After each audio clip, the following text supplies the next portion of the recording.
সুপ্রিয় বন্ধুরা, এটা আমাদের গ্রামের একটি দোলাবাড়ি বলে আমাদের দিকে, এলাকার ভাষা দোলাবাড়ি। দেখেন বিভিন্ন ক্ষেত খামার, এখানে ধান চাষ করা হয়েছে।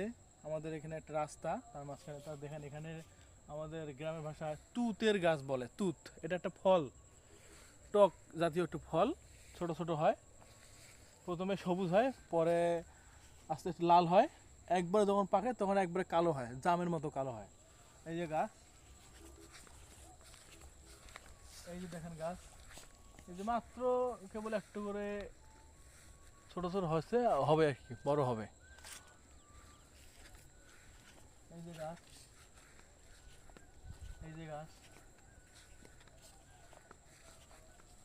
এখানে আবার কচু পাতা, কচু পাতা অনেক ভিটামিন, কচু পাতা।